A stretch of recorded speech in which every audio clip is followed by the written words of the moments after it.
السلام عليكم ورحمة الله وبركاته. أبطال تانية إعدادي عاملين إيه؟ إزيكم يا دكاترة؟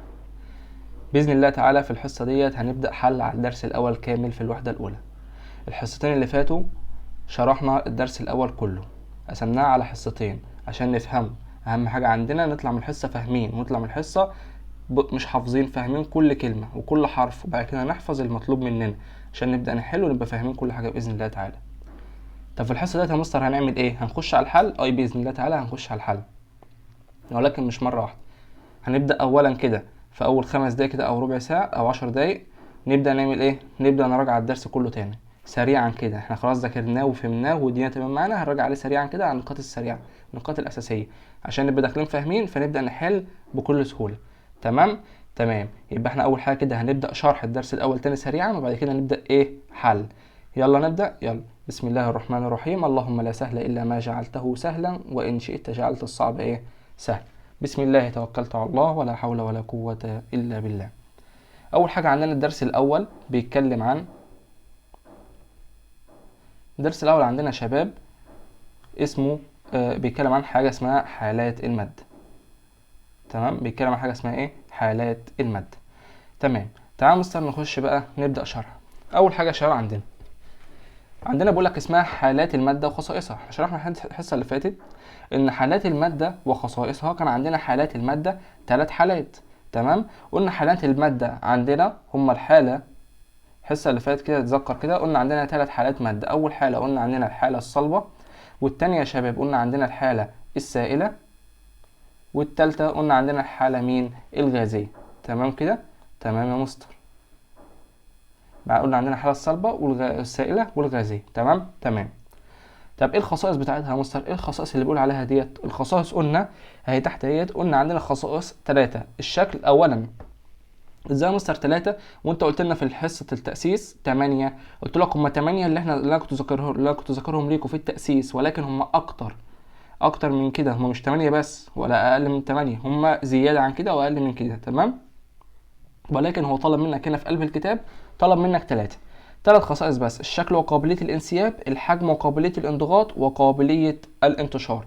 دي ال3 اللي طلبهم ايه؟ اللي طلبهم مننا. تمام. يبقى نخش بعد كده. يبقى احنا عندنا الحالات المادة 3: صلبة، سائلة، غازية، والخصائص بتاعتها اللي هناخدها: الشكل وقابلية انسياب، حجم وقابلية انضغاط، وقابلية الانتشار. تمام. بقول لك تعريف المادة أولا كده: هي كل ما له كتلة وحجم ويشغل حيز من الفراغ. الحيز من الفراغ ده اللي هو الحجم. تمام يا مستر، وده عرفناه في حصة التأسيس. طب تصنيفها بتتصنف حسب ايه؟ حسب الحالة الفيزيائية. قال لك يا صلبة يا سائلة يا غازية، وقلنا لسه قايلها فوق اهم. تمام. وقال لك المادة لها كتلة ومقدار ثابت لا يتغير من مكان لآخر. يبقى يعني ايه مقدار ثابت لا يتغير؟ يعني مثلا كتلة شخص هنا مثلا، او كتلة شيء 5 كيلو جرام. تمام. هل لو رحت مثلا مدينة تانية هتبقى نفس ال5؟ هتبقى نفس ال5. طب رحت بلد تانية هتبقى نفس ال5؟ نفس ال5. رحت قارة تانية هتبقى نفس ال5؟ نفس ال5. تمام. يبقى كتلة المادة ثابتة لا تتغير من مكان إلى آخر. تمام كده؟ تمام. نخش بقى على أول سؤال عندنا هنا. عارف إن هو محلول، ولكن نحله برضه ونشوف يتحل إزاي. بيقول لك كل مما يلي أشياء ليس لها خصائص المادة. كل مما يلي أشياء لها خصائص الإيه؟ المادة، ما عدا. أولا كل اللي بيقول لك ان كل ده مواد ما عدا ايه؟ احنا قلنا المواد هي ما لها كتله وحجم. تعال نشوف بقى. النحاس له كتله وحجم، له كتله وحجم، يبقى ديت ماده. تمام. وعايز ما عدا، عايز اللي مش ماده. تمام. الموسيقى لها كتله وحجم؟ لا، الموسيقى ولا لها كتله ولا ليها حجم. امال هي ايه؟ هي نغمات صوتيه، هي طاقه صوتيه. فاذا ديت مش ماده، فاذا دي هو اللي عايزها، هو عايز اللي ليست ماده. طب المسطره لها كتله وحجم؟ المسطره لها كتله ولها حجم، يبقى ديت ماده. الكمبيوتر له كتله وحجم؟ له كتله وحجم، يبقى دي ماده. يبقى عندنا اللي ليست ماده الموسيقى. تمام. خش بسم الله على الصفحه اللي بعدها. نخش على اول خاصيه بقى عندنا الخصائص، وهي خاصيه الشكل وقابليه الانسياب. كنت انا جمعتها لكم في الشرح في جدول كامل ال3 خصائص بال3 حالات ماده، ولكن نقدر نشرحهم دلوقتي لوحدها مفيش مشكله، والجدول برضو مجمع في الاخر. بيقول لك عندنا المواد الصلبة زي الخشب والحديد، ايه اللي بيحصل لها؟ ان شكلها ثابت وهي لا تنساب. قلنا الشكل ثابت ولا تنساب، ويظل لها شكل ايه؟ ثابت ومحدد. تمام. المواد السائلة زي الماء والزيت مثلا، ديت بتنساب ويتغير شكلها. المواد السائلة تنساب ويتغير شكلها وتأخذ شكل الإناء الحاوي لها. طب المواد الغازية زي الهواء والأكسجين، الهواء والأكسجين دي بتنساب وشكلها بيتغير وبتاخد شكل الإناء الحاوي لها. وعرفنا ليه الشكل ثابت وليه الحجم ثابت وليه بتنساب وليه لا تنساب، الحاجات دي كلها عرفناها. أنا براجع سريعا كده. تمام. في ملحوظة هنا بيقول لك المواد الصلبة لا يتغير شكلها عند نقلها من مكان إلى آخر. فدي يقول لك يعني إيه لا يتغير شكلها؟ يعني بيقول لك والله يا عم الحاج إن شكلها ثابت معانا، شكلها ثابت إيه معانا. تمام. ولكن المواد السائلة والغازية لهما القدرة على الانسياب ويتغير شكلهما حسب شكل الإناء الحاوي لها. فالمواد السائلة والغازية لها قدرة على مين؟ على الانسياب، يعني بتنساب، وقلنا يعني ايه الانسياب وهنقوله دلوقتي تاني. تمام. بيقول لك لذا تصنف السوائل والغازات في مجموعات واحدة تعرف بالايه؟ بالموائع. بعد كده ذكر عندنا الموائع وقلنا هي المواد التي لها قدرة على مين؟ على الانسياب وتاخد شكل الإناء الحاوي لها. والانسياب هي قابلية الموائع لمين؟ للتدفق. احنا بنراجع سريعا يا جدعان الشرح في الفيديو اللي فات، روحوا راجعوه. بيقول لك تختلف السوائل في قدرتها على الانسياب حسب اللزوجة بتاعتها. السوائل بتختلف في قدرتها على الانسياب حسب اللزوجة. يعني ايه اللزوجة؟ اللزوجة هي الكثافة. معلش، يعني ايه اللزوجة؟ اللزوجة هي الكثافة. تمام. فيعني ايه كثافة ويعني ايه اللزوجة؟ يعني زي العسل، العسل ده لزوجته تقيل، في اللزوجة بتاعته كبيرة فتحس ان هو تقيل. فهل التدفق بتاعه، الانسياب بتاعته، الميلان بتاعه، الانسكاب بتاعه لما تعمل له سكب، هل هيبقى لزوجته زي الميه؟ لا طبعا. تعال كوب كده عسل وكوب كده ميه، هتلاقي الميه بتتكب اسرع عشان لزوجتها اقل من لزوجة العسل. تمام. فبقول لك ان المواد لها القدرة على الانسياب بيختلف حسب مين؟ حسب اللزوجة. فالعلاقة بينهم علاقة ايه؟ العلاقة بين الانسياب، تعال نمسح دي كده، العلاقة ما بين الانسياب واللزوجة علاقة مين؟ عكسية. يعني ايه؟ يعني كل ما زادت اللزوجة كل ما قل الانسياب، فالعلاقة بينهم علاقة عكسية كده. تمام. هنا الانسياب وهنا اللزوجة. تمام يا جدعان؟ تمام. بقول لك عند حدوث الانسياب لا يتغير حجم السائل، الحجم بتاع السائل ثابت، بينما يتغير حجم الغاز. يعني ايه؟ الانسياب اللي هو اللي قلنا السكب او التدفق او الى اخره، لا يتغير حجم السائل، وقلنا حجم السائل ثابت طبعا، وده خدناه في الحصه التاسيسيه والحصه الاثنين اللي فاتوا. بينما يتغير حجم الغاز، يعني ديت معلومه بديهيه ان الغاز حجمه بيتغير حسب شكل الاناء، اما السائل حجمه ثابت.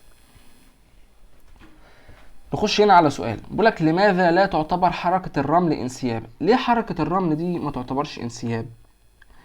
بيقول لك لان الرمل ليس من الموائع. قلنا اللي بتنساب مين؟ قلنا اللي بتنساب الموائع، قلنا اللي بيحصل لها انسياب هي الموائع. وايه الموائع؟ الموائع هي المواد السائله والمواد الغازيه. تمام. فدي اللي بيحصل لها انسياب. هل الرمل سائل او غاز؟ لا، فلازم لا، ما بيحصلوش انسياب. فهنقول ايه؟ لان الرمل ليس من الموائع. تمام. وانتقال الدقائق المكونه، لو قلت لحد الموائع كده انت كده خلاص خدت الدرجه، ولكن ممكن تكمل بقى. وانتقال الدقائق المكونه له للرمل من مكان الى اخر لا يتغير من حجم شكل الحبيبات. شكل الحبيبات ما بيتغيرش وحجمه برضه ما بيتغيرش. علل اختلاف معدل انسياب العسل عن معدل انسياب الماء. ليه معدل انسياب العسل مختلف عن معدل انسياب الماء؟ الانسياب بتاع العسل ليه مختلف عن انسياب الماء؟ قلنا حسب اللزوجة، الانسياب بيعتمد على اللزوجة. هنقول لأن لزوجة العسل أكبر من لزوجة الماء وقابلية الانسياب تقل بزيادة اللزوجة، وده شرحناه في الصفحة اللي فاتت. خش على تاني خاصية وهي الحجم وقابلية الانضغاط. بيقول لك عند الضغط على مكابس 3 محاقن، جاب كده 3 محاقن 3 سرنجات. تمام. وحط في أول واحدة رمل ناعم والتانية ماء والتالتة هواء. ضغط على دي بيشوف خاصية الحجم والانضغاط. ضغط على المادة الصلبة، لقى ان هي لا تنضغط ولا يتغير حجمها، فالحجم بتاعها ثابت، دي المادة الصلبة. طب السائلة لا تنضغط ولا يتغير حجمها، حجمها ما بيتغيرش فحجمها ثابت زي المادة السائلة. يبقى المادة السائلة والمادة الغازية الاتنين زي بعض. طب المواد السائلة والمواد الصلبة، معلش آسف، المواد السائلة والمواد الصلبة حجمهم لا يتغير ولا ينضغطوا. المواد الغازية حجمها بيقل وبتنضغط، حجمها بيقل وعملناه بالمحن في الفيديو اللي فات، فالحجم بتاعها بيقل وبتنضغط لتاخد شكل الإناء الحاوي ايه لا. بيقول لك نستنتج من ما سبق من اللي فات ده ان المواد الصلبه والسائله لها حجم ثابت، وده قلناه، وكل منهما غير قابل للانضغاط، ما بيحصل لهمش انضغاط. ولكن المواد الغازيه ليس لها حجم ثابت وقابله للانضغاط. هي ايه الانضغاط؟ الانضغاط هي إمكانية تقليل حجم الغازات، إمكانية تقليل حجم مين؟ الغازات عند زيادة الضغط الواقع عليها. يبقى إمكانية تقليل حجم الغاز، حجم الغاز بيقل عند زيادة الضغط لما بيزيد عليها فحجم الغاز بيقل. طب ليه ما قلناش مثلا الانضغاط لتقليل حجم السوائل أو المواد الصلبة؟ قلنا عشان السوائل المواد الصلبة حجمها ثابت، تمام، وما بيحصلهاش انضغاط. خش على الخاصية الثالثة وهي قابلية الانتشار. الانتشار هو حركة دقائق المادة من المنطقة التي يكون تركيزها فيها مرتفع إلى منطقة أخرى يكون تركيزها فيها منخفض. ده الانتشار، حركة دقائق المادة من المنطقة اللي يكون فيها تركيزها مرتفع إلى منطقة تركيزها منخفض. إزاي؟ تعال نشوف المثال اللي هنا. عندك هنا جاب بلورة ملونة، تمام، حطها في قلب الإناء، فشوف كانت واخدة في الجنب الأيمن اهو، فده تركيزها مرتفع. في التركيز التاني ده اللي هو الجزء ده ما فيهوش بلورات ملونه فتركيزها منخفض. يعني عدد الجسيمات هنا وعدد الحبيبات في التركيز في اليمين هنا اكتر، في اليمين هنا اكتر من اللي في اليسار هنا، تمام. فايه اللي هيحصل في الانتشار؟ هتنتقل مين؟ هتنتقل الحبيبات من اليمين لليسار. ليه؟ عشان بتنتقل من التركيز المرتفع الى التركيز مين؟ المنخفض. شوف الحاله الثانيه هيبدا يحصل لها انتقال اهو للحبيبات. في الحاله الثالثه هتلاقيها انتشرت في الاناء كامل، والاناء كامل بقى نفس اللون. وبيكون الانتشار بقى في المواد الصلبه والسائله والغازيه ازاي؟ الانتشار في المواد الصلبه بطيء جدا، زي زي انتشار الصبغ في الاسفنجه، وقلنا دي شرحناها في حصه الشرح. طب والانتشار في المواد السائله متوسط، سرعته متوسطه، زي انتشار برمنجانات البوتاسيوم فين؟ في الماء. قلنا مثلا لو عندنا مثلا انتشار الانتشار الصلب في المواد الصلبة لو هي تاخد 25 دقيقة مثلا، هيبقى انتشارها في المواد السائلة مثلا 15 دقيقة، في المواد الغازية يبقى مثلا دقيقتين أو دقيقة أو 3 دقايق، تمام يا شباب. فالمواد الغازية سريعة جدا في الانتشار، زي انتشار أبخرة البروم في الهواء، تمام يا شباب. فقلنا الانتشار لو في المواد الصلبة 25 دقيقة، في السائلة تبقى مثلا 15 دقيقة، في الغازية مثلا دقيقتين، تمام. خش على اللي بعده. بيقول لك نستنتج من اللي فات ده ان سرعة انتشار جزيئات المادة تختلف تبعا لحالة مادة الوسط اللي بتنتشر فيه. يعني شرحناها، قلنا ان سرعة انتشار في المواد الصلبة اصغر من انتشارها في المواد السائلة، اصغر من انتشارها في المواد الغازية. يبقى اعلى سرعة انتشار في مين؟ في الغازية، بعد كده تليها السائلة، بعد كده تليها مين؟ الصلبة، تمام. تحت هنا في ملحوظتين، بيقول لك تتوقف سرعة انتشار على درجة حرارة مين؟ الوسط، حيث تزداد سرعة الانتشار بارتفاع مين؟ درجة الحرارة. وبتزداد سرعة الانتشار جزيئات الغاز بنقص كتلتها. كنا احنا قلنا ان سرعة الانتشار بتتوقف على مين؟ بتتوقف على درجة الحرارة، وبتتوقف على كتلة الجزيئات، ودي قلناها في حصة الشرح. وقلنا تالت حاجة بتتوقف على مين؟ قلنا على درجة الحرارة وعلى الكتلة وعلى مين تاني يا شباب؟ قلنا الحصة اللي فاتت، افتكروا، قلنا درجة الحرارة بتوقف، سرعة الانتشار بتتوقف على على 3 حالات. على اول حاجة حالة المادة، تاني حاجة درجة حرارتها، تالت حاجة والكتلة، تمام. دول 3 حاجات بتوقف على سرعة مين؟ الانتشار. فهنا عمل لنا بقى؟ هنا الجدول جمع لنا ال3 حالات بتوع المادة بال3 خصائص بتوعنا. جمع المادة الصلبة والسائلة والغازية بالخصائص بتاعتها، اللي هو تغير شكل الإناء وقابلية الانسياب والانضغاط وتغير حجم الانضغاط وسرعة الانتشار.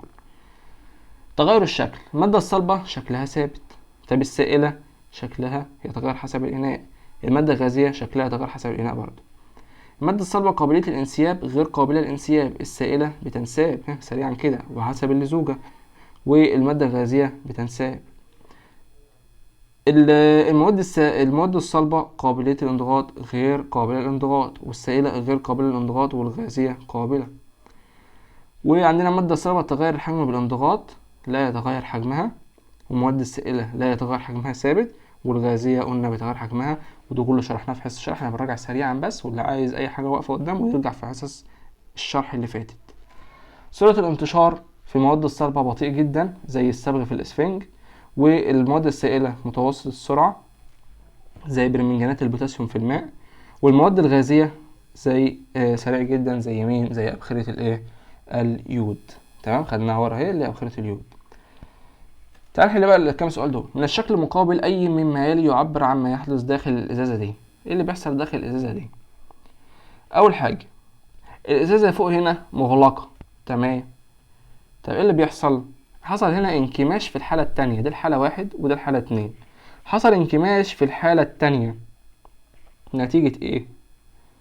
ها، تذكروا معايا كده سبب إيه الانكماش كده؟ خد كده ثانيتين فكر فيها.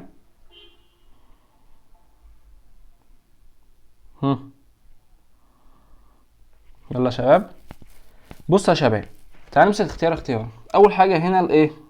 الغطاء مغلق، تمام. هل هيحصل انسياب للهواء؟ هل الهواء هيخرج بره؟ لا. ليه؟ عشان الغطاء مغلق. يبقى اول واحده كده استبعدناها. تاني واحده انتشار الهواء، هل هيحصل انتشار يعني برضو انسياب يعني الهواء يطلع بره الازازه؟ لا، عشان الازازه مغلقه. طب زياده حجم الهواء، هل في هواء هيخش جوه الازازه عشان يزيد حجمها؟ لا، ما هي مغلقه. فاذا التالتة ده تغلق، التالتة ديت غلط. يبقى عندنا الاختيار الصحيح د اللي هو انضغاط الهواء. الهواء حصل له انضغاط بسبب الضغط اللي وقع عليه من الخارج، حصل ضغط عليه من هنا فحصل له ايه؟ انضغاط. تمام يا شباب؟ تمام. بقول لك الشكل المقابل يوضح تجربة انتشار كل من غازي النشادر وكلوريد الهيدروجين وتكون سحابة بيضاء عند التقاء الغازين معا. ايه التجربة ديت؟ اول حاجة عندنا حاجة اسمها غاز النشادر، تمام، وغاز كلوريد الهيدروجين. غاز النشادر هو بيبقى في ازازة، وكلوريد الهيدروجين برضو في ازازة، تمام. لما بنقرب الازازتين دول من بعض بيكون في النص هنا كده ما بينهم حاجة اسمها سحب بيضاء، نتيجة الغاز اللي طالع من هنا والغاز اللي طالع من هنا بيكون السحب الايه؟ البيضاء دي، تمام. فبقول لك اي الغازين ينتشر بسرعة اكبر. مع التفسير نشوف بقى التجربة بتاعتنا، نشوف الرسمة بتاعتنا. اول حاجة هنا يا شباب، تعال نمسح دي كده. اول حاجة هنا بيقول لك ديت الحتة ديت هي قطنة واحد مبللة بحمض HCl اللي هو كلوريد الهيدروجين، تمام. وقطنة اتنين، القطنة اتنين مبللة بحمض النشادر، بمحلول النشادر بيتصاعد ايه منه؟ غاز النشادر، تمام. وده بتصاعد منه مين؟ غاز كلوريد الهيدروجين. الاتنين غاز طلع من هنا وغاز طلع من هنا، تمام، فكون سحب بيضاء في النص اهي، تمام. فبقول لك ايه بقى؟ اي الغازين ينتشر بسرعة اكبر. ايه من الغازين دول اللي بينتشر بسرعة اكبر؟ ايه يا شباب؟ بصوا، لو جينا هنا في الرسمة تاني، لما يطلع من هنا، يطلع من غاز كلوريد الهيدروجين يطلع غاز هنا، ويطلع من النشادر غاز هنا، تمام. فأي الغازين ينتشر بسرعة أكبر. المفروض يا شباب لو سرعة كلوريد الهيدروجين هنا، نعمل هنا كده، دي كلوريد الهيدروجين، تمام، ودي مين؟ ودي غاز النشادر، تمام. لو سرعة غاز كلوريد الهيدروجين متساوية مع سرعة غاز النشادر هتتكون السحب البيضاء فين؟ في المنتصف، صح؟ مش السرعة لو متساوية الاتنين هيلاقوا بعض وهيلتقوا في نفس في المركز في المنتصف. اي تمام. يبقى كان المفروض تبقى فين؟ كان المفروض تبقى هنا في المنتصف هنا، صح؟ يبقى كان المفروض فين؟ في المنتصف هنا، صح؟ هي دلوقتي بقت فين؟ دلوقتي بقت اقرب لمين؟ اقرب لغاز كلوريد الهيدروجين. بقت فين؟ بقت اقرب لغاز كلوريد الهيدروجين، اليمه ده اهي. شوف المسافه بين دول دي، فبقت اقرب لمين؟ لكلوريد الهيدروجين. فمعنى كده مين الغاز اللي وصل اسرع؟ والله الغاز اللي وصل اسرع هو غاز النشادر، وصل اسرع من كلوريد الهيدروجين. فالغاز كلوريد الهيدروجين هو طالع، غاز كلوريد الهيدروجين اهو، وهو طالع قبله غاز مين؟ قبله غاز النشادر. فغاز النشادر هو الاسرع. عشان فين؟ عشان السحب البيضاء هي الاقرب من مين؟ من غاز كلوريد الهيدروجين، فهو الاسرع. دلوقتي انت واحد زميلك اهو، انت اهو وزميلك اهو بتسابقوا بعض، انت سرعتك نفس سرعته، هتتقابلوا فين؟ هتتقابلوا هنا. طب زميلك اسرع منك هيقابلك فين؟ هيقابلك هنا. هيبص هيسابقك انت اكتر، فيجيلك هو الاول، هيجيلك هو مين؟ الاول. طب انت اسرع، هتجيله انت الاول، هيبقى انت هنا. فهمتوا يا شباب؟ فعشان كده ان السرعه بتاعه غاز النشادر اسرع، فوصلت قبل كلوريد الهيدروجين، تمام. فهي الايه؟ هي اللي وصلت اسرع، فكونت السحب البيضاء عند مين؟ عند كلوريد الهيدروجين. يبقى عرفناها منين؟ عرفناها ان عشان السحب البيضاء اتكونت عند غاز كلوريد مين؟ كلوريد الهيدروجين. يبقى مين الاسرع؟ هنقول غاز النشادر. تمام. طب بعد كده اي الغازين تكون كتلة الجزيء منه هي الاكبر مع التفسير. ايه من الغازين دول الكتلة بتاعته اكبر؟ بصوا، ما احنا قلنا الاسرع هيبقى كتلته قليلة، ودي بديهة كتلته قليلة. اما الابطأ هتبقى كتلته كبيرة. مين الاسرع؟ الاسرع والله النشادر، فكتلته قليلة. طب مين الابطأ؟ الكلوريد الهيدروجين، فكتلته كبيرة، فكتلته ايه؟ كبيرة. طب ازاي يا مستر؟ مش فاهم. بصوا، ما هو لو واحد مثلا بيسابق واحد تاني اهو، اتنين بيسابقوا بعض، تمام، واحد كتلته 5 كيلو جرام، ودي شرحناها في حصة الشرح، 5 كيلو جرام. واحد تاني كتلته مثلا 20 كيلو جرام. تمام يا شباب؟ تمام. مين اللي هيسابق؟ ابو 5 عشان هو الاسرع، وزنه خفيف. تمام. فبقول لك اي الغازين تكون كتلة الجزيء هي الاكبر. كتلة الجزيء هي الاكبر بتاع غاز كلوريد الهيدروجين عشان هو الابطأ. تمام يا شباب؟ يبقى عندنا مين؟ قلنا هنا نشادر وهنا كلوريد مين؟ الهيدروجين. تمام. خش بقى على تقييم. بص يا شباب بقى كده بدأنا بقى في الايه؟ كده بدأنا في الحل. خش تقييم ونكمل بقيه الجزء الثاني اللي احنا خدناه في الحصه الثانيه. تمام. ونبدا بقى ايه؟ نحل الامتحان ونحل الواجب اللي على الدرس كامل. تقييمات مهمه، ومستويات تفكير عليا مهمه برضو، والمقاله برضو مهمه. بقول لك تقييم واحد، اختار الاجابه الصحيحه بين الاجابات المعطاه. بقول لك تتشابه المواد الصلبه مع المواد السائله. المواد الصلبه بتتشابه مع المواد السائله فين؟ في ثبات الشكل. المواد الصلبة شكلها ثابت، تمام، ولكن المواد السائلة شكلها ثابت؟ لا والله شكلها مش ثابت، يبقى ما بيتشابهوش في بعض. يعني ايه تشابه؟ تعال نقول الاول يعني ايه تشابه. يعني زي بعض في ايه؟ الاتنين بيساووا بعض في ايه؟ تمام. ده معنى يتشابه. المواد الصلبة شكلها ثابت فعلا، ولكن المواد السائلة شكلها مش ثابت، يبقى ما بيتشابهوش مع بعض، بيختلفوا. طب ثبات الحجم. المواد الصلبة حجمها ثابت فعلا، المواد الغازية المواد السائلة حجمها ثابت، يبقى الاتنين كده بيتشابهوا مع بعض، يبقى عندنا الإجابة باء. يبقى كده عندنا مين يا شباب؟ عندنا الإجابة إيه؟ باء. طب تعال نكمل كده الاتنين التانيين، عندنا كده الإجابة باء. تعال نكمل كده الاتنين التانيين. قابلية الانسياب. المواد الصلبة لا تنساب والسائلة تنساب، يبقى بيتشابهوش، بيختلفوا. شوف الحل ازاي. سرعة الانتشار. المواد الصلبة بطيئة الانتشار والسائلة متوسطة الانتشار، فما بيتشابهوش، بيختلفوا. يبقى التلاتة التانيين دول اختلاف، اما دي الوحيدة هي اللي مين؟ هي اللي تشابه. تمام. الوحيدة ديت هي اللي ايه؟ هي اللي تشابه يا شباب. تمام كده؟ تمام. يبقى بتشوفوا الحل عامل ازاي؟ واحدة واحدة هتحل بإذن الله صح، مش تغلط في ولا سؤال. تاني حاجة، زيادة حجم كرة عند نفخها بالهواء. لما بنمسك كرة كده أو بالونة بنفخها بالهواء، يعني أن الهواء له كتلة. هل ده يدل على أن الهواء له كتلة؟ لا طبعا. هو من زيادة حجم، قال لك هنا حجم يعني إيه؟ دلك على إيه الحجم ده؟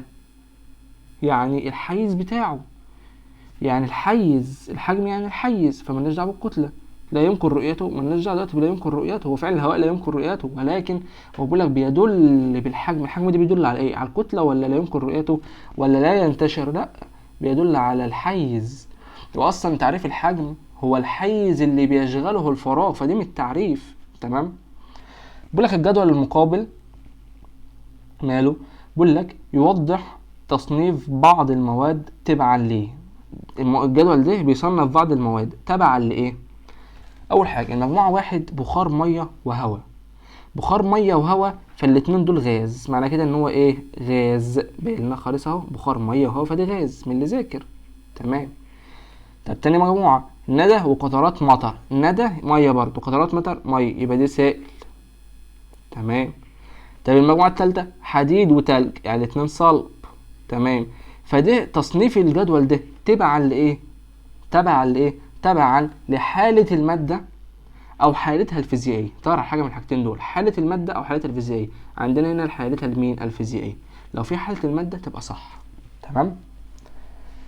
ما هو دول حالات المادة الثلاثة دول. تمام. يبقى تبع مين؟ حالتها الفيزيائية أو حالة المادة.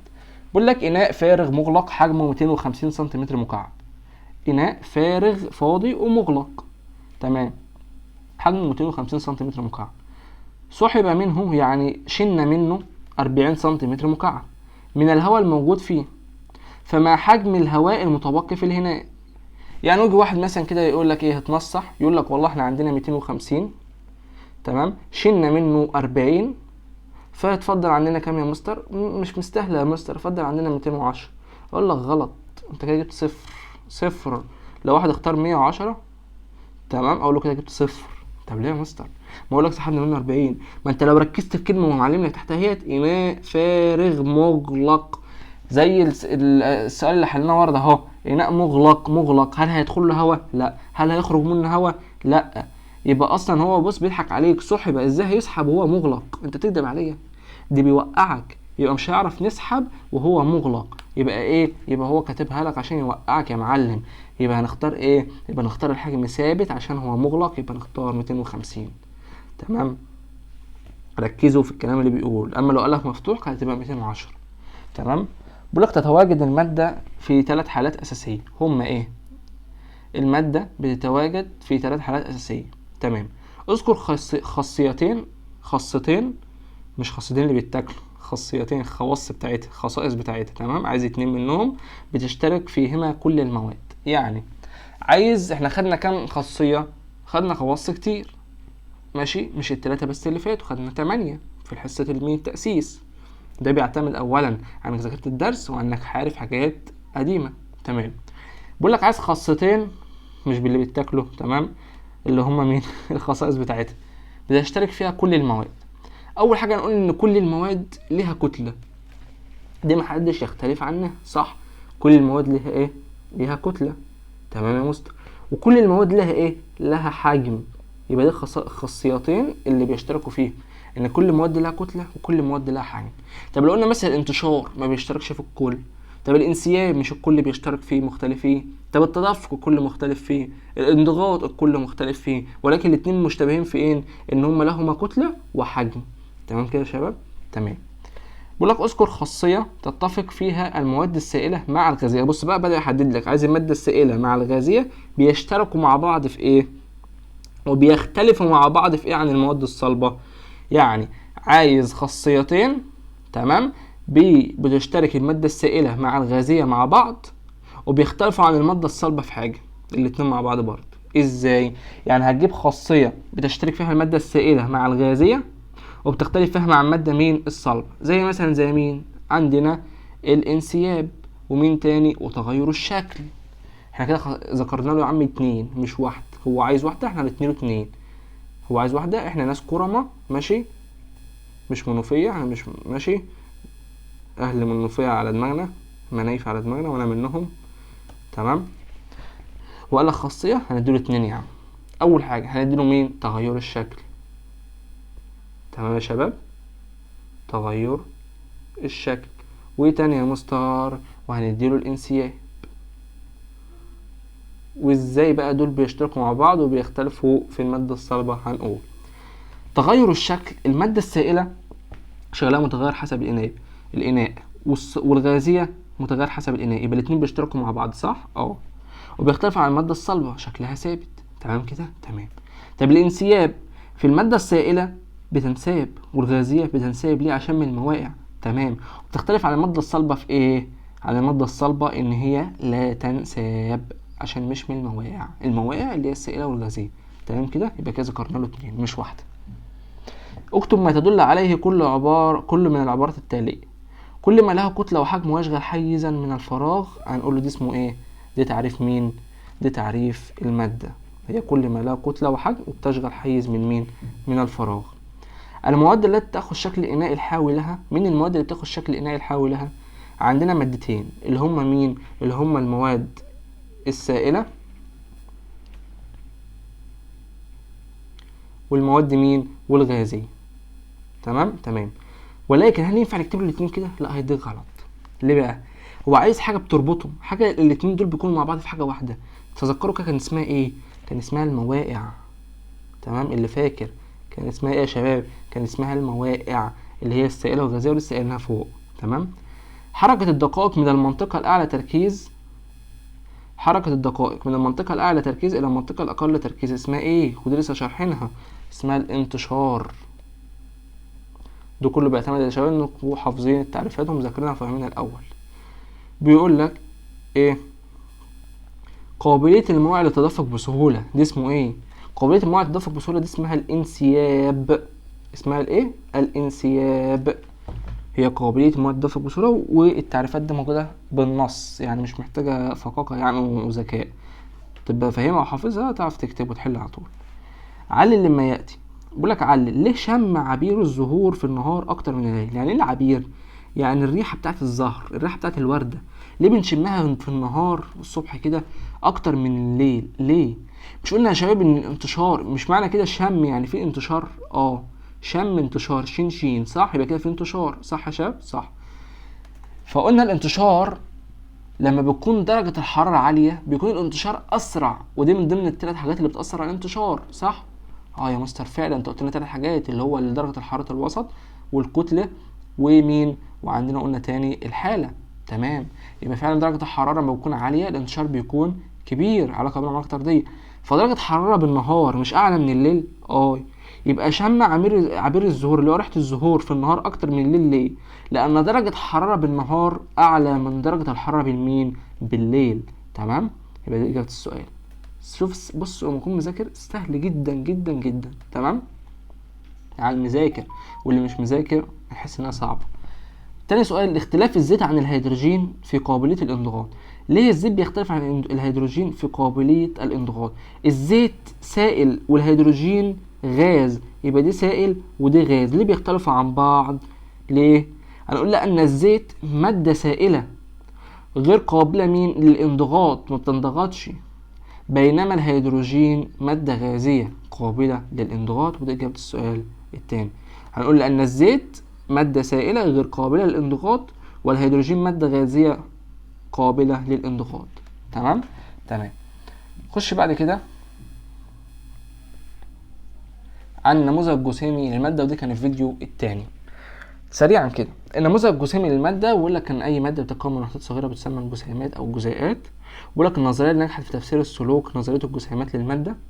وقال لك هنا تراكم معرفي ان جسيمات المادة عبارة عن جزيئات احادية الذرة او جزيئات عادية الذرة. احادية الذرة زي مثلا زي الهيدروجين، اكسجين، نيتروجين. تمام.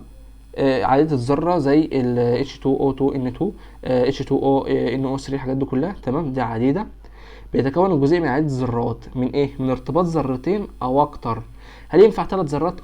طب ذرتين ينفع، طب ذره واحده ما يبقاش عدد الذرات. تمام يا شباب؟ تمام. والخصائص بتاعتها اللي هي الفروض، قال لك تكون الماده من جسيمات صغيره جدا لا ترى بالعين المجرده بتسمى بالجسيمات. جسيمات الماده الواحده متماثله، دي مراجعه سريعا، ولكنها تختلف من ماده الى ايه الاخرى. النظائر دي تتحفظ. تمام، والفروض دي تتحفظ. تختزن جسيمات الماده طاقه وضع، وقلنا ليه؟ بسبب قوه التجاذب الموجوده بينها. وتوجد مسافات بينية بين جسيمات المادة بتختلف باختلاف حالاتها الفيزيائية اللي هي حالات المادة، وده قلنا شرحنا ده كله في الفيديو، اللي مش فاهم حاجة يرجع لها تاني. جسيمات المادة لها طاقة حركة لأنها تكون في حالة حركة مستمرة. بتختلف طريقة حركة الجسيمات وسرعتها باختلاف حركة المادة، وشرحنا الحاجات دي كلها بالتفصيل في فيديو الشرح، وهسيبكم بإذن الله تعالى فوق. بقول لك اختلاف قوة الترابط ما بين جزيئات أو جسيمات المادة بيؤدي إلى اختلاف السلوك بتاعتها والخصائص، وقلنا كل ده وشرحناه ليه. احنا براجع يا شباب مش بنشرح، براجع سريعا كده عشان نخش نحل نتذكر احنا خدنا ايه، عشان محدش يقول انت بتشرح بسرعة ليه. احنا مش بنشرح، احنا بنراجع. بقول لك سلوك وخصائص المادة الصلبة. بص يا شباب في جدول فوق كده عشان انجازا للوقت، ناخد الجدول كله مع بعضه، وهو بيجمع لنا الثلاث خصائص مع بعض.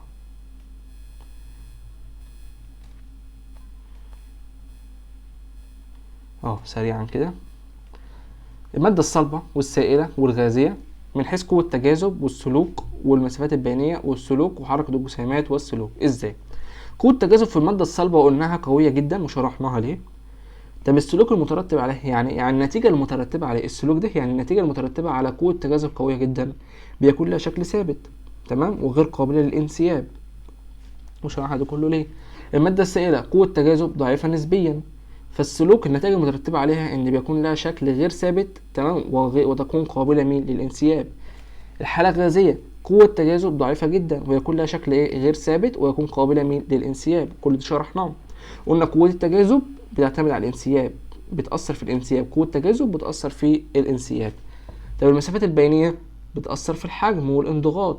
يبقى قوة التجاذب بتأثر في في الشكل والانسياب، والمسافات البينية في الحجم والانضغاط.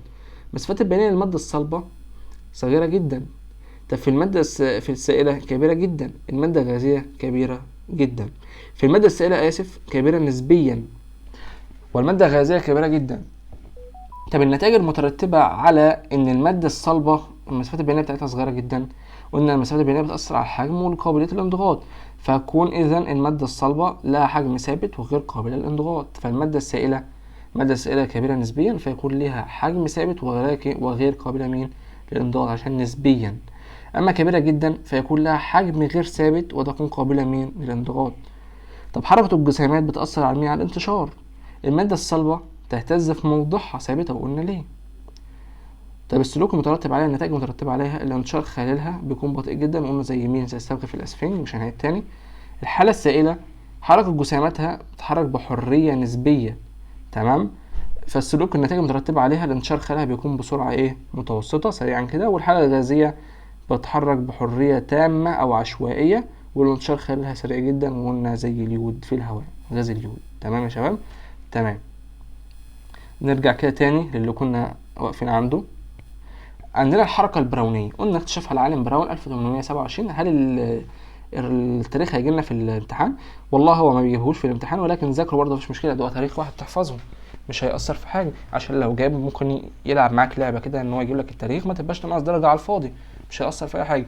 بقول لك اكتشفها العالم براون عشان كده سموه على اسمه 1827، ان حبوب اللقاح المعلقة في الماء، تمام، تكون في حالة حركة عشوائية مستمرة في جميع الاتجاهات، وسميت هذه الحركة بالحركة البراونية للعالم براون. سبب حدوثها ان التصادم بين جزيئات المائع اللي هو سائل او غاز للجزيئات الكبيرة النسبية اللي هي بتاع حبوب اللقاح، تمام، في الماء او الغبار، بيؤدي الى حركة حبوب اللقاح او الغبار بشكل عشوائي. التصادم اللي بيحصل لجزيئات المية مع جزيئات حبوب اللقاح ده اللي بيسبب الحركة، فسميت بالحركة البراونية حركة عشوائية في جميع الاتجاهات. هي الحركة البراونية حركة عشوائية في جميع الاتجاهات للجزيئات الكبيرة نسبيا المعلقة في مائع سائل أو غاز نتيجة تصادمها المستمر مع جزيئات المائع. تمام. بقول لك في عندنا 3 أسئلة. بقول لك ليه صعوبة تكسير الصخر؟ ليه بيبقى فيه صعوبة في تكسير قطعة من الصخر؟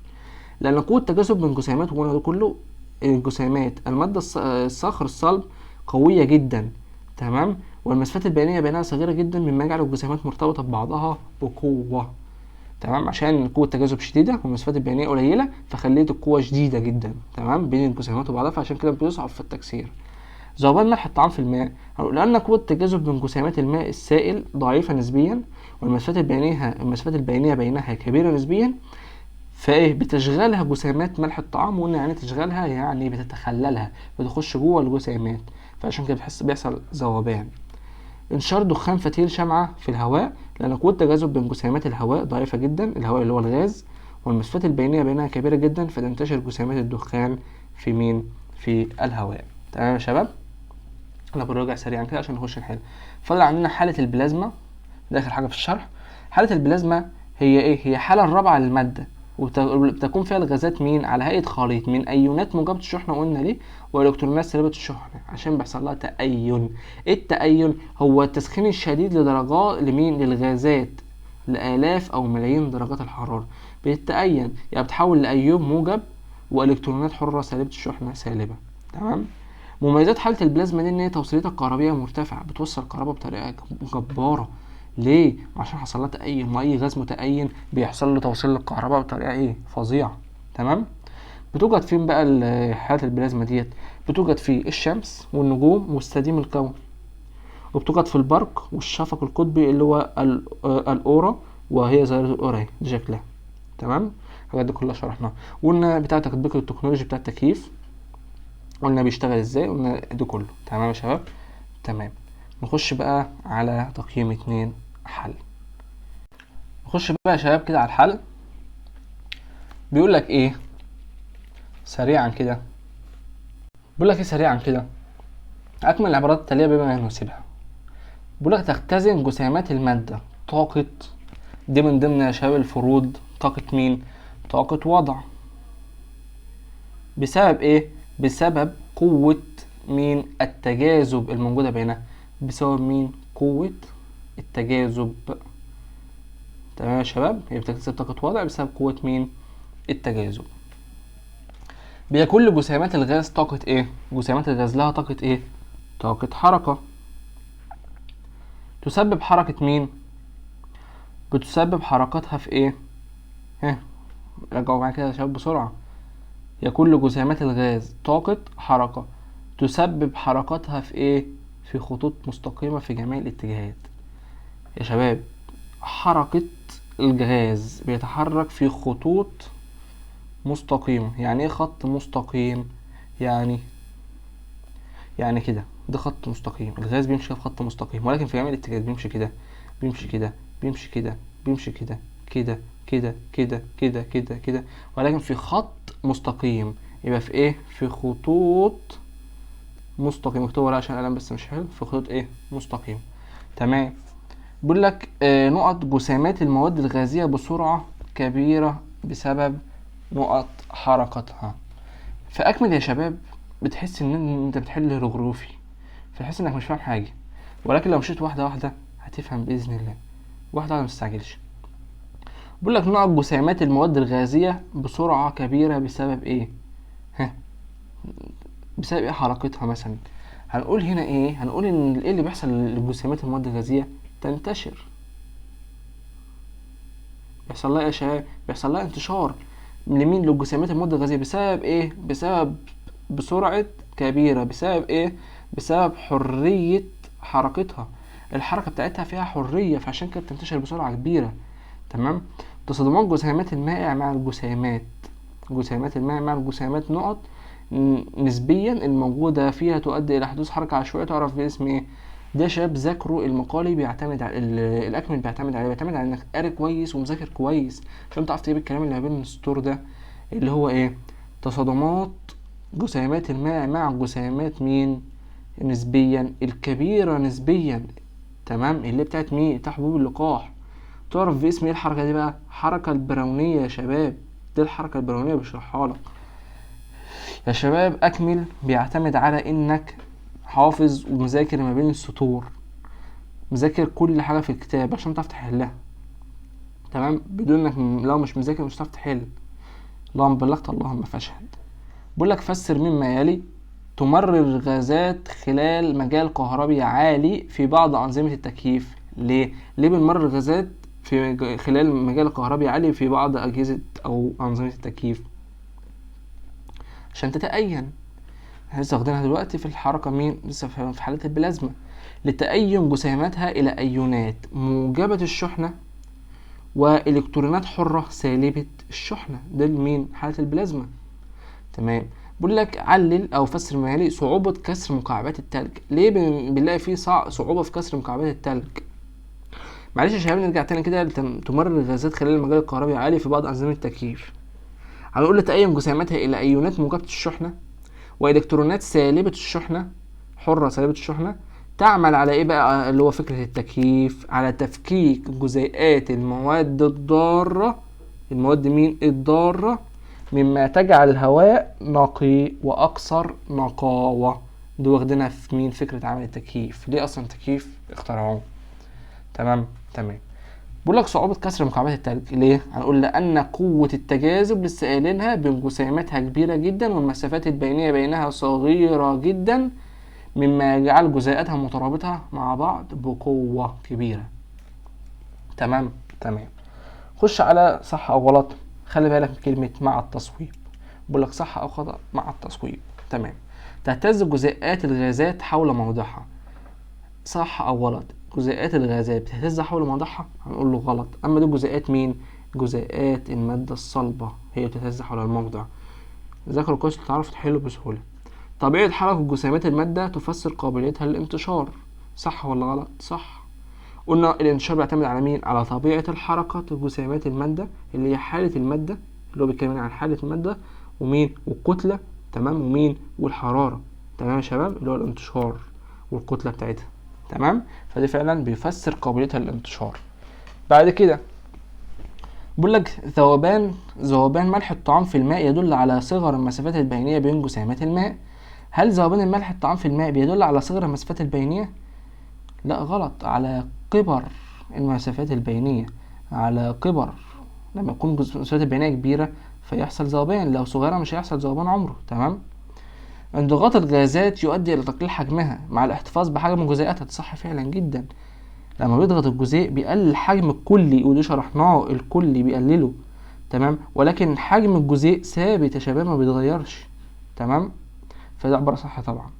بيقول لك من الشكل المقابل ما نوع المادة اكس مع توضيح السبب والنتيجة فيما لاحظت. عايز نوع المادة اكس مع توضيح السبب، المادة اكس دي مع توضيح السبب. تمام. بص المادة اكس كان في حالة طبيعية كبسها فحصل لها تقليل في الحجم. مين اللي بيحصل له تقليل في الحجم؟ الغاز. يبقى مادة اكس مادة غازية. مادة ايه؟ غازية. تمام يا شباب، هو اللي بيحصل له تقلص في الحجم. طب ايه النتيجة اللي لاحظتها؟ ان المسافات البينية بين جزيئاتها انضغطت فالغاز حجمه قل. المسافات البينية ايه؟ انضغطت فالغاز حجمه ايه؟ قل. دي النتيجة اللي احنا لاحظناها. اقترح حالة المادة واي مع توضيح طبيعتها. عايز حالة المادة واي. حالة المادة واي في الحالة 1 حصل لها ايه؟ ثابتة. تمام. في الحالة 2 ما حصلهاش اي تغير خالص. يبقى ديت يا اما سائلة يا اما غازية، يا اما سائلة معذرة، يا اما مين؟ يا اما صلبة عشان حجمها مين؟ ما حصلهوش تغير. طب نكتبها صلبة ولا نكتبها سائلة؟ ها فكروا معايا كده، يلا يا شباب فكروا. حد المادة واي سائلة ولا صلبة؟ ما حصلهاش تغير في الحجم، يبقى اي حاجة من الاتنين، يا سائلة يا صلبة. والله هو ما ذكرش حاجة توضح فهنكتب الاتنين سائلة وصلبة. طب عايز حركة جزيئاتها. سائلة بتتحرك بحرية نسبيا، صح؟ تمام. والصلبة تهتز مين؟ حول موضعها. تمام يا شباب. تمام. شوف يا شباب الأسئلة سهلة ازاي، بس اللي يذاكر، اللي مش مذاكر يحس طبعا اللي هو احنا مش فاهمين اي حاجة بتقول ايه. ذاكروا وانت تعرف فعلا ان الأسئلة سهلة والامتحان هيجي سهل بإذن الله. ما تخافوش من اي شيء. طول ما انت مذاكر وجاهز للامتحان وعارف اللي ما بين السطور وعارف الحاجات دي كلها، تبقى داخل الامتحان خلاص الدنيا معاك بفضل الله تمام، فما تقلقوش من حاجة. تمام. خش بقى على بسم الله الرحمن الرحيم. احنا نعتبر كده في الاول كنا بنسخن. ندخل عليه بقى، ندخل على الاسئله ذات نفسها، اسئله كامله سريعا كده. اختر الاجابه الصحيحه. يتشابه كل من الهواء والماء في ان كلاهما ايه؟ الهواء والماء بيتشابهوا في ايه؟ ان هو له كتله ولا يمكن رؤيته غلط. عشان ما بنشوفش الهواء بنشوف الميه. له شكل محدد. والله الهواء ملهوش شكل محدد والميه ملهاش شكل محدد، يبقى غلط. له حجم ثابت. الهواء ملهوش حجم ثابت والماء ليه حجم ثابت، يبقى ده غلط. عشان هو عايز ايه؟ يتشابه. فيتشابه ان الاتنين ليهم كتلة، والهواء ليه كتلة والماء لها كتلة فعلا. لديك مجموعتين من المواد هما المجموعة اكس زيت وخشب ورخام. تمام. والمجموعة واي اكسجين ونيتروجين وهيدروجين. زيت وخشب ورخام يعني دي سائل، مواد سائل وصلب. واكسجين ونيتروجين وهيدروجين فدي كلها مواد غازية. تمام.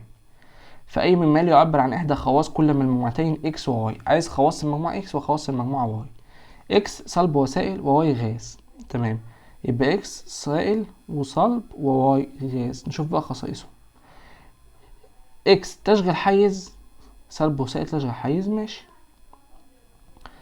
واي لا تشغل حيز، لا الغاز مادة بتشغل حيز، أي حاجة بتشغل حيز فهي مادة، فدي لا تشغل حيز فغلط، فنستبعد ألف. تعال نشوف ب.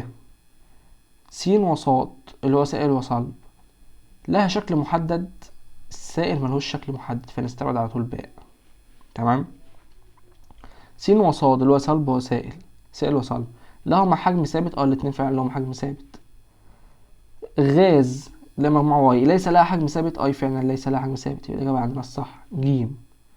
طب تعال نشوف د. يمكن انضغاطها. هل المادة السائلة يمكن انضغاطها؟ لا. طب الصلبة يمكن انضغاطها؟ لا، فمينفعش. غاز لا يمكن انضغاطها؟ لا يمكن انضغاطها، فعندنا السؤال د غلط. يبقى جاي الإجابة مين يا شباب؟ ج. شوف طريقة الحل. تمام يا مستر. عند إمالة إناء يحتوي على مادتين إكس وواي أصبح وضعهما كما بالشكل المقابل. ده إكس وواي عملنا له إيه؟ ميلان، مليناه كده. تمام. أي مال يعبر عن حالة كل من المادتين إكس وواي. إيه اللي بيعبر عن حالة المادة إكس وحالة المادة واي على الترتيب؟ والله حالة المادة واي كانت ثابتة، في الحالة 2 برضو ثابتة محصلهاش تغير ولا ميلان، فإذا واي دي صلب. يبقى واي ايه يا شباب؟ باينة خالص إن هي صلب. تمام. طب اكس حصل لها ميلان، فاكس ده حاجة من الاتنين، يا إما سائل اكس ديت، يا إما سائل، تمام، يا إما مين؟ يا إما غاز. صح؟ صح. هما اللي بيحصل لها ميلان، هو اللي بيحصل لها سريان، هو اللي بيحصل لها مين؟ انسياب، فدي انسياب. الحالة دي بتدل عليها انسياب. تمام يا شباب؟ تمام. يبقى واي صلب، بدور على واي صلب، واي صلب، واي صلب، واي صلب، عندنا هي الوحيدة عشان تنجز على نفسك، جيم، هي الوحيدة اللي فيها واي صلب. تمام يا شباب؟ تمام. دي بيدور، بص دي بيخليك كده سرعة الحل بسرعة، حاجة بديهية كده. أنا بإذن الله معاكم هعلمكم على سرعة الحل، مش إن إحنا نقعد نفكر كتير فنضيع وقت، لأ، سرعة الحل دي المطلوبة. بيديك أسئلة كتير فعايزين فيها سرعة الحل. بيقول لك من الشكل المقابل، ماذا يحدث لحجم كل من الماء والهواء على الترتيب عند الضغط على مكبس المحل؟ الهواء والمية. تمام. ايه اللي هيحصل لما نضغط على الحجم؟ لما نضغط المية لا تنضغط وده عرفناها، والهواء تنضغط. يبقى نشوف بقى على الترتيب، يبقى الهواء ايه وعايز مين ومين على الترتيب؟ مية وهواء. المية لا تنضغط يبقى حجمها ثابت. تمام. الهواء تنضغط يبقى حجمها متغير. تمام. يبقى عايزين ايه؟ ثابت او لا يتغير، لا يتغير، لا يتغير، يبقى يا ب ايه يا ج. طب الهواء بيقل، يبقى عندنا الاجابه الصحيحه ج. شفت سرعه الحل يا شباب؟ دي السرعه اللي انا مطلوبه منكم. بقول لك المخطط المقابل انسب لكل من زد وواي واكس ودبليو ما يناسبهم ما يلي. بص، الماده هل لها كتله؟ سألك سؤال هل لها كتله؟ قال له لا، فدبليو ديت ملهاش كتله، يبقى عايزين حاجه من الماده دي يعني ليست ماده، ملهاش كتله. عصير ماده، حديد ماده، هواء ماده، ثاني اكسيد الكربون ماده. اما مين اللي مش ماده؟ الضوء مش ماده، يبقى نحط له دبليو. والحراره مش ماده فنحطها دبليو. تمام. تعال نشوف هنا. قالك هل لها كتله؟ قلت له اي. قالك هل يمكن ان تغطى؟ قلت له لا. هل لها شكل محدد؟ قلت له نعم. لا يمكن ان تغطى ولها شكل محدد، اللي هي مين؟ الصلبه. يبقى عايزين حاجه صلبه، يبقى واي عايزين حاجه صلبه. فين؟ اهي واي اللي هي الحديد. تمام يا شباب. خش على حاجه تاني. قال لك هنا هل لها كتله؟ قلت له نعم. هل يمكن ان تغطى؟ هنا هل لها كتله؟ قلت له نعم. هل لها ان تغطى؟ قلت له نعم. يبقى لها كتله ويمكن ان تغطى. مين اللي بيمكن ان تغطى؟ غاز اللي بيمكن انضغاطه. فمين الاكس؟ غاز. ندور على غاز. الهواء غاز يبقى نحط له اكس، نحط له اكس. وثاني اكسيد الكربون غاز يبقى نحط له اكس. فضل عندنا عصير. قال لك هل له شكل محدد؟ قلت له لا. وهل يمكن انضغاطه؟ قلت له لا. يبقى ليس له شكل محدد ولا يمكن انضغاط، يبقى دي سائل. مين هنا السائل؟ العصير، يبقى نحط له زد. شفت الحل السريع يا شباب؟ دي الانجاز اللي عايزكم فيه. تمام. مش عايز البطء في الحل، مع التركيز. اللي مذاكر كويس هيحل في ثواني، واللي مش مذاكر هيقعد يلفن في الامتحان. والله ما اعذرت اللهم فانظر. تمام. انا اعذرتكم فخدوا بالكم يا شباب. الشكلان المقابلان يمثلا حالتين من حالات المد. اي الشكلين يمثل مائعا وما حالته؟ عايز الشكل ده اللي بيمثل مائع. يعني ايه مائع؟ يا سائل يا غاز. صح؟ صح. وعايز الحالة بتاعته. تمام. المائع بيحصل له انسياب. صح. وشكله متغير. السائل والغاز شكلها متغير. صح. يبقى ده شكله مش متغير، يبقى ده مش مائع. دي اللي مائع، شكل واحد مائع. يبقى مين المائع؟ شكل واحد. وما حالته؟ حالته والله العظيم سائلة. عرفت منين عنه؟ بتحلف جنبه والله العظيم. بص، شفت الحجم، شفت المسافات البينية بتاعة المادة واحد، شوف المسافات البينية بتاعة الشكل واحد صغيرة، مسافات صغيرة، مش صغيرة أوي ولكن حاجة بسيطة. صح؟ يبقى دي سائل. أما لو كانت المسافة البينية كبيرة كده كده كده بين حالتها كبيرة كده، يبقى ده اعتبار غازية. فهمتوا عرفناها ازاي يا شباب؟ يا مستر. شوفوا بيركز عليه، على أبسط الحاجات اللي انت مفكرها تافهة ومش هتيجي، ولكن مفيش حاجة اسمها في الامتحان تافهة. قارن بين حالات المادة، حالة المادة الموضحة بالشكلين من حيث قوة تجاذب بين الجسيمات وحركة الجسيمات. بص، دي مادة صلبة قلناها، ودي مادة ايه؟ سائلة وقلناها. تمام. تمام. يبقى عشان نمسح كده ثانية واحدة، قلنا ديت مادة ايه؟ قلنا ديت مادة صلبة وديت مادة سائلة. تمام. عايز اقارن بين قوة تجاذب، والله قوة تجاذب في الشكل واحد، قوة تجاذب ايه؟ كبيرة نسبيا.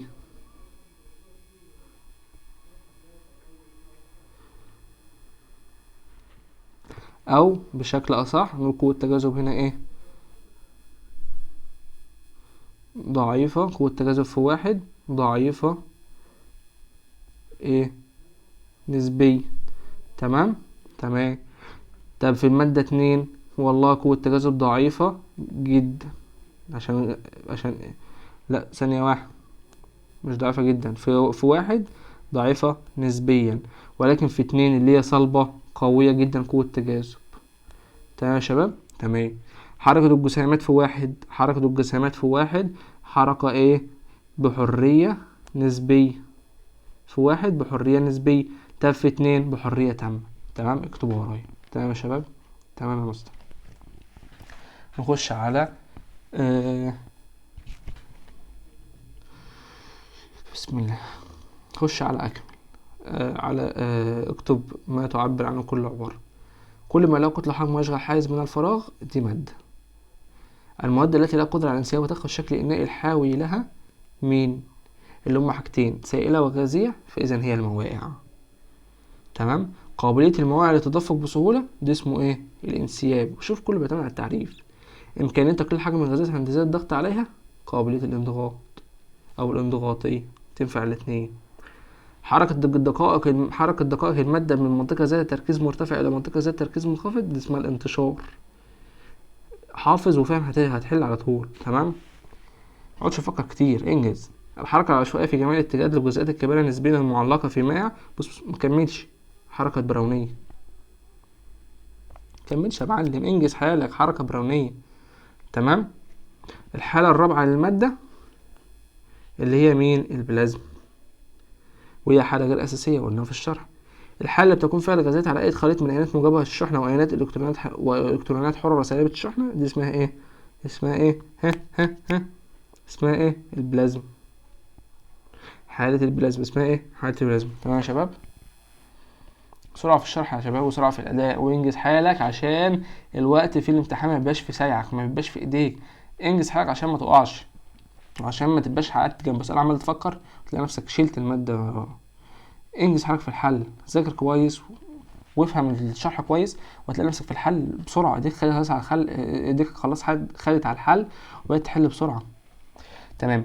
بيقول لك المواد نقط قابلية للانسياب والانضغاط. والله قابلة للانسياب والانضغاط، فدي المادة مين؟ الغازية. تمام. تمام. بينما المواد نقط قابلة للانسياب وغير قابلة للانضغاط دي السائلة على طول. الانتشار خلال نقط يكون سريع جدا، قالك سريع جدا يبقى الغازية. بينما الانتشار خلال نقط يكون بطيء جدا، الصلب. تتوقف سرعة انتشار جزيئات المادة على سرعة الانتشار بتوقف على درجة الحرارة وعلى وسط الانتشار وعلى كتلة الجزيئات. تمام يا شباب.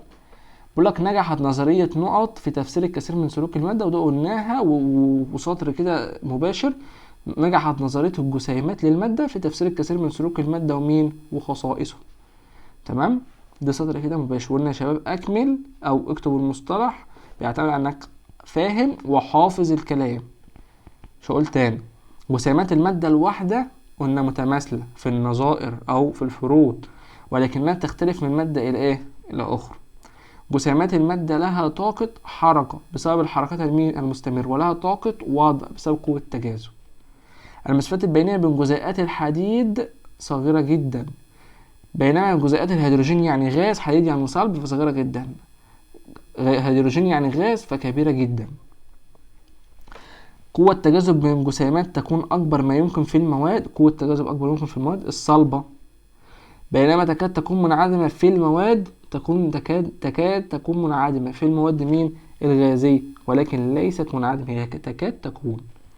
اكتشف العالم نقط للحركة العشوائية للدقائق المعلقة في الموائع والتي تعرف باسم، اكتشف العالم براون. تمام.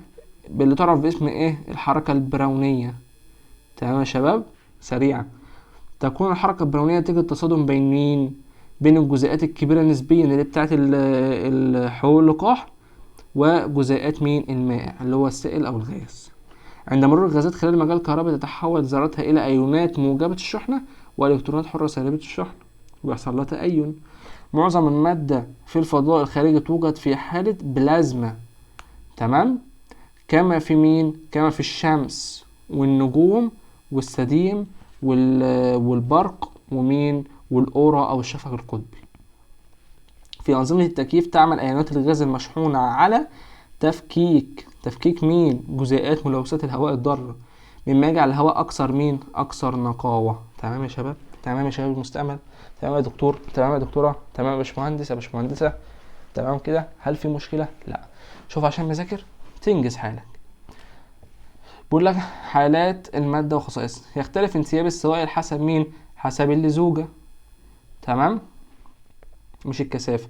عند حدوث الانسياب لا يتغير حجم الغاز بينما يتغير حجم الصلب. هل ده صح؟ عند حدوث الانسياب لا يتغير حجم السائل بينما يتغير حجم مين؟ الغاز.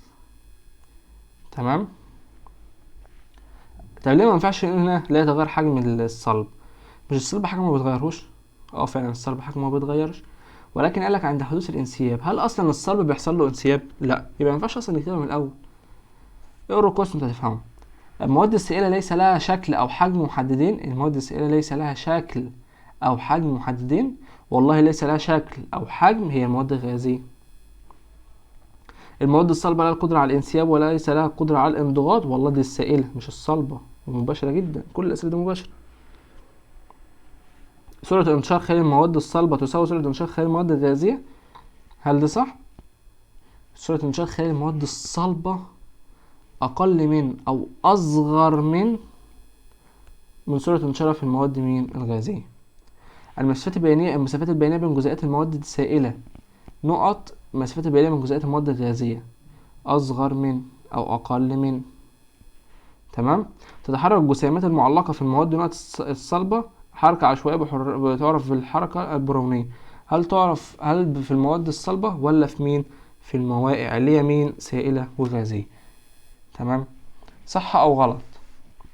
كتلة المادة مقدار متغير من مكان، قلنا دي ثابتة جدا ومباشرة كمان، هي ليست متغيرة، هي ثابتة مع التصويب، خلي بالك فتكتب ثابتة. تسمى المواد الصلبة والسائلة بالموائع. غلط، الغازية والسائلة. يتغير شكل الماء حسب شكل المسار الذي يتحرك فيه. الشكل الماء بيتغير، صح، عشان الماء هو عبارة عن مين؟ عبارة عن سائل وغاز فبيتغير. تمام. قابلية الماء للانسياب تزداد بزيادة اللزوجة. بيزيد الانسياب بزيادة اللزوجة. غلط، بقلة اللزوجة. كل ما اللزوجة تقل بيزداد مين؟ الانسياب. العلاقة بينهم علاقة مين؟ عكسية. تزداد سرعة الانتشار بارتفاع درجة حرارة وسط الانتشار. سرعة الانتشار بتزداد بارتفاع درجة حرارة الوسط. صح. تختلف سرعة انتشار غاز الهيدروجين عن سرعة انتشار غاز الأكسجين. هل السرعة بتختلف دي عن دي؟ صح. طب ليه؟ بسبب اختلاف الكتلة، عشان كتلة الهيدروجين ما بتساويش كتلة الأكسجين. تمام. جسيمات المادة الواحدة مختلفة عن بعضها. غلط، المادة الواحدة متشابهة عن بعضها. متشابهة مع بعضها، ولكن تختلف من مادة إلى أخرى، وده كله هنا في الشرح. تختلف المسافات البينية بين جسيمات المادة باختلاف حالاتها الفيزيائية. صح، لما تختلف الحالة الفيزيائية بتختلف المسافات البينية. جسيمات المادة في حالة حركة مستمرة. صح. قوة تجاذب بين جسيمات المواد الصلبة تكاد تكون منعدمة. غلط، دي الغازية يا حبايبي، دي الغازية مش الصلبة ولا السائلة كمان. قوة تجاذب بين جزيئات الماء الضعيف بينما قوة تجاذب بين جزيئات الماء ضعيفة، بينما بين جزيئات الهواء تكون أقل ما يمكن. قوة تجاذب. صح. تمام. حركة جسيمات المواد الغازية محدودة. الحركة بتاعت جسيمات المادة الغازية محدودة. حركة المادة الغازية غاز، هل الحركة محدودة؟ غلط، ده بحرية تامة، ده حركة حرية تامة براحتها. تعتبر المسافات البينية في حالة السوائل وسط بين الجوامد والغازات. المسافات البينية في السائل هي وسط، يعني متوسطة بين الجوامد اللي هي الصلب والغازات. صح فعلا، المسافات البينية هنا متوسطة عن الاثنين. المواد المكونة للشمس والنجوم تعرف في الحالة الغازية، توجد في الحالة الغازية. غلط، في البلازما مش الغازية. تمام يا شباب المستقبل. تمام يا دكاترة. تمام يا باشمهندسين. تمام. كل مما يلي يمثل مادة ما عدا. مادة كل ما لها كتلة وحجم. سلة مادة لها كتلة وحجم. نغمات الموسيقى ليس لها كتلة وليس لها حجم، فهي ليست مادة. الثلج له كتلة وحجم ودي له كتلة وحجم. تمام. أي مواد التالية قابلة للانسياب. الانسياب اللي هي الموائع، اللي هي السائلة والغازية. سائلة وغازية يبقى غلط. سائلة وغازية يبقى الماء والأكسجين. شفتوا الحل ازاي يا شباب؟ سريعا. يعني بص اللي بتحل بسرعة عشان أعود إيدكم إن هي تحل بسرعة، منقعدش نقف على السؤال كتير. تمام. أي مواد الآتية تعتبر من الموائع. أي مواد آتية تعتبر من الموائع يعني صلب، يعني سائل ومين وغاز. سائل وغاز. مين؟ سائل وغاز اللي هو بخار المية والماء السائل. تمام. أي مما يلي له شكل محدد. دي شكل محدد هي حاجة واحدة، الصلب، يبقى اختار التلج.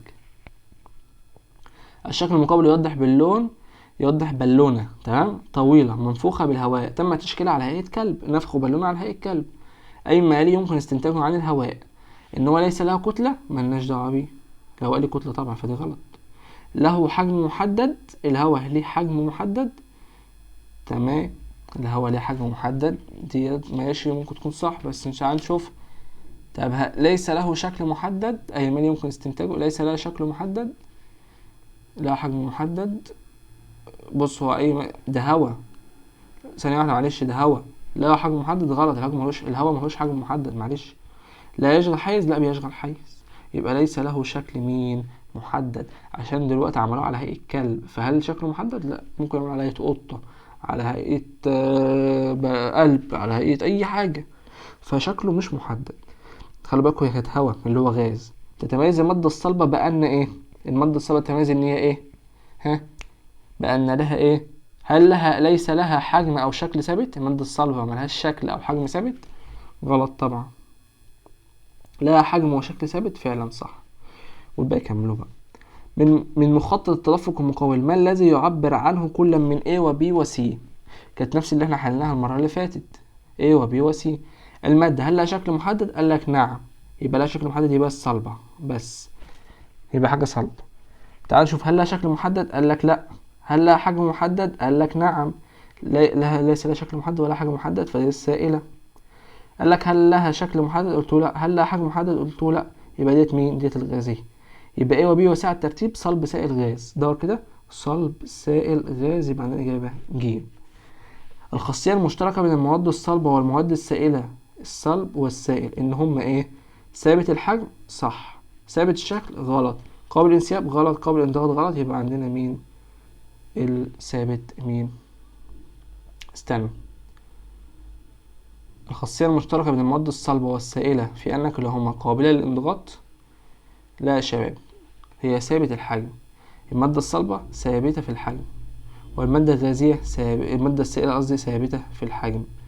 أما انسياب غلط، انضغاط غلط، والشكل غلط. تمام. كل من الماء والهواء لهما، الهواء والمية لهم ايه؟ لهم شكل محدد ولا لهما نفس الجسيمات؟ الماء والهواء ان الاتنين لهم كتلة. لهم حجم محدد، الهواء ملوش حجم محدد. ليه شكل محدد؟ الهواء ملوش شكل محدد والماء ملهاش شكل محدد. تمام. ونفس الجسيمات ملهمش نفس الجسيمات يبقى لهم ايه؟ كتلة. انضغاط المادة يعني انضغاطها يعني ايه؟ تقليل حجمها. يبقى ايه؟ تقليل في الحجم. بعد كده بيقول لك في الشكل المقابل اي مما يلي قد يعبر عن كل من اكس وواي. اكس وواي والله تعال نشوف كده. اكس شوف السمك بتاعها، الارتفاع بتاعها تمام، وواي شوف الارتفاع بتاعها تمام. شوف هنا وشوف هنا. اكس ارتفاعها قل فاذا حصل لها انضغاط وبيحصل لها انضغاط غاز. طب واي ما اتأثرتش فهي يا سائل، يبقى واي يا سائل او صلب، اما اكس غاز. يبقى تعال نشوف اكس غاز هواء وهواء يبقى اشطب به وجيم. ومين؟ وواي سائل او صلب، سائل او صلب يبقى عندنا الف اللي صح. تمام. شوف نحل ازاي. الشكل المقابل عند الضغط على مكبس لا يتغير حجم المادة اكس. اي مما يعبر عن حالة المادة عن المادة اكس. بيقول لك لا يتغير حجمها. لا يتغير حجمها يبقى حاجة من اتنين، يا صلب يا سائل. يبقى عندنا كده يا صلب يا سائل هو اللي حجمها بيتغيرش. يبقى مادة سائلة، مادة غازية، مادة غازية اشطب. مادة سائلة لأنه ليس لها حجم محدد، ده لها حجم محدد يبقى سائلة لأنها لها حجم محدد. تمام، يبقى الاختيار عندنا مين؟ باء. في الشكل المقابل لا يتحرك المكبس عند الضغط عليه. ليه؟ لأن الرمل له شكل، ملناش دعوة بالشكل، يبقى ان هو ايه؟ غير قابل للانسياب. لا، له حجم محدد. غلط، ان هو غير قابل للانضغاط. لما بيضغط عليه بيقولك بص ان الضغط عليه ما بيتحركش، يبقى غير قابل للانضغاط. انتقال دقائق مادة بسرعة كبيرة في منطقة مرتفعة التركيز إلى منطقة أخرى أقل في التركيز يمثل عملية إيه؟ من منطقة مرتفعة التركيز إلى أقل تركيز، فده انتشار. يبقى تجمد انصهار غلط. يبقى انتشار مادة في سائل ولا انتشار مادة في غاز؟ بيقولك انتقال دقائق مادة بسرعة كبيرة، يبقى انتشار مادة في مين؟ في غاز.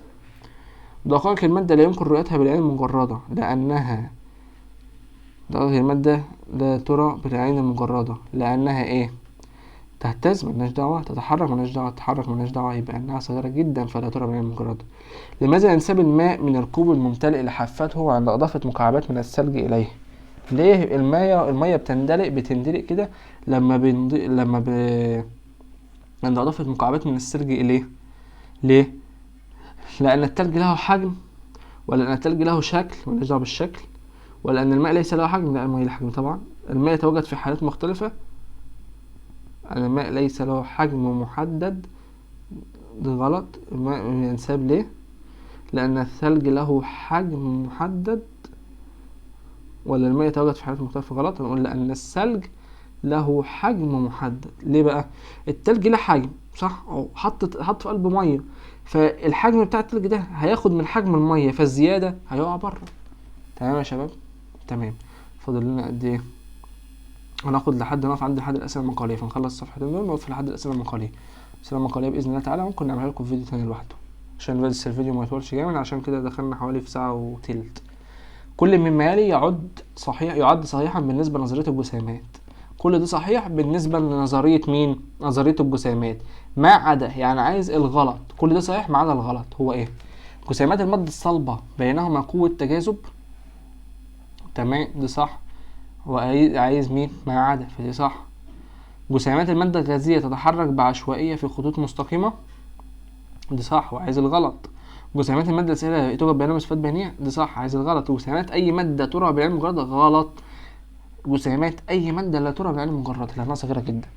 بيقول لك يصعب ثاني، أو إن هي بتتني يعني ساق من الحديد. ليه بتصعب إنك تتني ساق من الحديد؟ بسبب إن هو قابل للانضغاط، والأول ساق حديد مش قابل للانضغاط. ولا انعدام المسافات البينية. مفيش حاجة اسمها انعدام، قلنا في مسافات بينية ولكنها تكاد تكون منعدمة.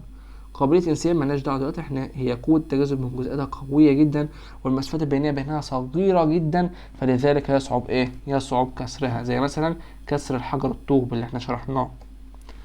ما سيحدث لقطعة من إحدى المواد عند زيادة المسافات الجزئية بين دقائقها؟ جبنا قطعة كده من المادة وزدنا المسافات بينها، بيتغير حجمها فقط، ولا بيتغير شكلها فقط، ولا يتغير كل من حجمها وشكلها، ولا يتغير أي من حجمها وشكلها؟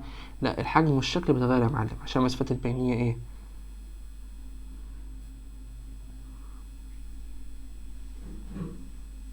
اتغيرت. تمام، هي بتأثر على الحجم. ثانية واحدة، زدنا المسافات البينية. ثانية كده، زدنا المسافات البينية في مادة معينة، فحجمها هيتغير صح، وشكلها أيضا هيتغير. يبقى دي.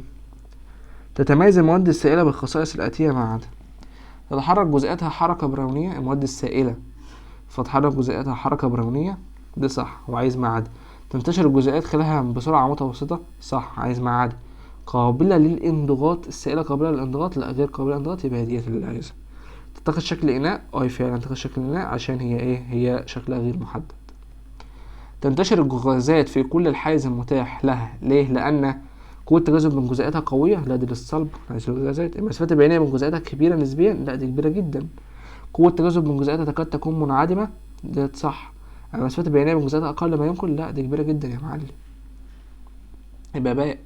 المسافات البينية تكون أكبر ما يمكن بين جزيئات مين؟ مسافات بينية أكبر ما يمكن بين جزيئات مين؟ جزيئات الغاز. يبقى هنا هختار هنا الغاز اللي هو الأكسجين. حركة جزيئات الغاز. حركة جزيئات الغاز ايه؟ حركة دائرية، اهتزازية، عشوائية، موجية. هي حركة عشوائية. فين؟ في خطوط ايه؟ مستقيمة. تمام، في خطوط ايه؟ مستقيمة. عند مقارنة جزيئات الماء بجزيئات الأكسجين تكون جزيئات الماء مية بأكسجين، فتكون جزيئات الماء طبعا أبطأ. تمام، وأكثر تباعدا؟ لا، أبطأ وأقل وأكثر تقاربا، أو أقل مين؟ تباعدا. يبقى أبطأ وأكثر تقاربا. أسرع غلط. أي مال يمثل الترتيب الصحيح للمواد تبعا لقوة التجاذب. عندنا المادة الصلبة أقوى في قوة التجاذب، ثم السائلة، ثم الغازية. يبقى دور على صلب سائل غاز. صلب سائل غاز فين؟ صلب سائل غاز، يبقى عندنا د. أي مال يعد صحيحا أو يعتبر صحيحا. بيقول لك حجمه ثابت وشكله غير ثابت. حجم ثابت وشكل غير ثابت، يبقى دي غاز، يبقى دي سائل يا معلم. سائل يبقى عندنا الزيت. من غير ما نكمل حل، يبقى دي الزيت. او الكحول برضو. الكحول برضو عندنا مين؟ سائل. اي كحول سائل. هكذا راح الكحول بيدولك في ازاز عادي وزي المية. ماشي. قوة التجاذب بين جزيئاتها كبيرة جدا. قوة التجاذب كبيرة جدا او التماسك كبيرة جدا، يبقى دي مين؟ يبقى ده صلب. هكذا الصلب يبقى حديد او تلج، يبقى نشطب كده الاتنين اللي فوق. طب حركة جزيئاتها حرة تامة، يبقى دي غاز. هات هنا غاز. الاكسجين غاز، دي سائل، يبقى نرجع مين؟ د. اخر سؤالين. بيقول لك من الشكل المقابل ما السبب في حركة حبة اللقاح المعلقة في الماء الساكن بهذه الطريقة؟ ايه السبب في دي؟ بسبب التصادم. انها خلية حية غلط. بسبب تصادماتها صح. دي التصادم. بسبب مين؟ التصادم. بيقول لك استخرج الكلمة او العبارة غير المناسبة في مجالي ثم اكتب ما يربط بين باقي الكلمات. عايز تطلع العبارة غلط وتربط ما بينهم بحاجة تكون تجمع ما بين كل دول. الزيت والكحول والماء وثاني اكسيد الكربون. زيت وكحول وماء ده كله سوائل، وثاني اكسيد الكربون غاز، يبقى نشطب الغاز ونكتب هنا ان كل ده ايه؟ سوائل. تمام.